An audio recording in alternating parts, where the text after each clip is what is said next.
Espiritu ng Diyos, Aba Yahuwah, Yahushua, maghari ka sa tahanang ito. Mula sa araw na ito at sa gabing ito, ako ay maninirahan na po rito.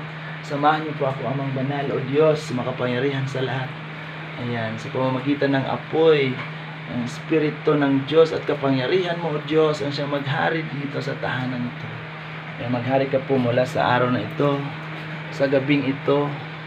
Ayan, ang pagpapala at kasaganahan po ay pumasok na po rito sa tahanan ito. Ang iyong pagpapala at banal na Espiritu Santo, O Diyos, sa pamamagitan ni Kristo, ni Yahushua, ang aking Diyos. Ayan, sa pamamagitan ng apoy na ito, ang usok na ito, na siyang magpapalaya sa lahat ng mga elemento ng masama, elemento ng diablo, o elemento ng mga espiritu na hindi po sa kapangyarihan ng Diyos. Ayan, maghari ka po sa tahanan ito simula sa araw na ito at sa gabing ito. Ayan, so pinapalayas ko na po ang mga espiritu na mula sa diablo, ang espiritu mo maghari sa kapangyarihan mo. Salamat po, Amang Banal, sa kapangyarihan mo, proteksyon sa pamamagitan ng usok na ito. Ayan, inaalay ko po sa iyo ang tahanan ito. Ingatan niyo po at bantayan, gabayan at bigyan niyo po ng kasagana at pagpapala mula sa araw at sa gabing ito. Ang kapangyarihan mo, O Diyos, ang siyang maghari sa pangalan ni Kristo, sa pangalan ni Yahushua. Salamat po sa biyaya ng iyong banal na Espiritu, patnubay, pag-ibig at paggabay. Salamat po, at mula ngayon, Espiritu na po na mula sa inyo, Amang Banal, O Diyos, ang siyang maghari simula sa araw at sa gabing ito. Ang kapangyarihan mo ang maghari mula dito. Kaya pumasok po kayo sa tahanang ito. Ayan, sa kapangyarihan mo, O Diyos. Sa kapangyarihan mo, O Diyos. Hallelujah. Ayan.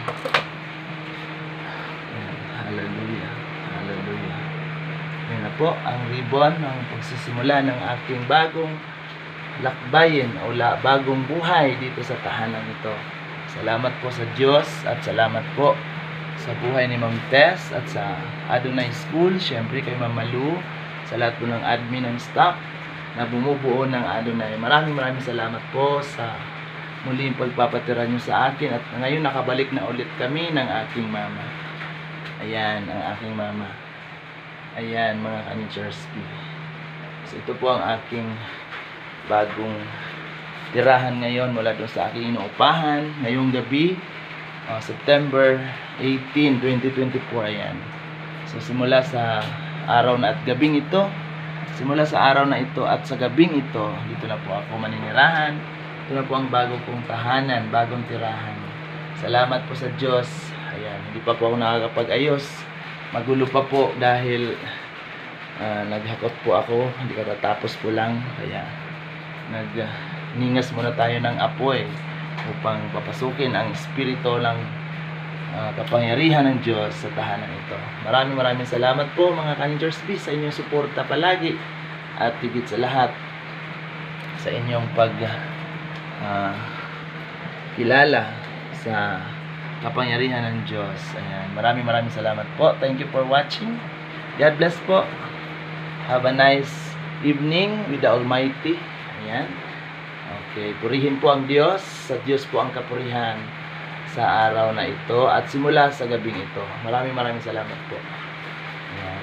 So, ang bulaklak, ang ribbon na ito ay simbolo ng aking pag-uumpisa ng bagong buhay, sa bagong tahanan at sa kapangyarihan ng Diyos. Sa pangalan ni Yahushua at sa pangalan ni Abba Yahuwah, ang ating Almighty Creator. Amen. Have a nice evening with the Lord, with the Almighty. Bye-bye. Thank you for watching. Ayan po yung palibot. So, maglilinis na po at mag-aayos, mag-arrange po ng mga gamit. Ayan. So, ayan po ang aking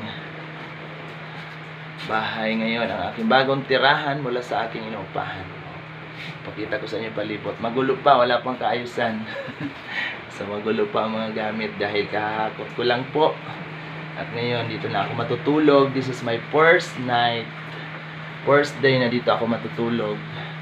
Ang kasama ko ang Diyos at ang Espiritu, at kasama ko rin ang mama ko. Ayan. Diyan na po ang abo ng mama ko. Ayan. Andiyan na po ang abo ng mama ko. Ayan. So, ito nyo naman, mga Kanitchers B. Oh, magulo pa. Pati dito sa lababo. Dito sa CR. Magulo pa. Ayan. So, pinakita ko sa inyo. O, diba? Magulo pa dito sa CR. Kailangan pang ayusin. O, diba? Ayan. Kailangan pang ayusin. Dito sa kusina, ayan. Kailangan pang ayusin. Magulo pa. Pero, ready na po ang ating lababo at ang ating CR. So, ayan ang ating update ngayon, mga ka-Nature's View. Maraming salamat po sa inyong suporta lagi sa aking page sa servantschannel.tv. God bless us all. Thank you for watching. Good night, everyone. Midnight na po.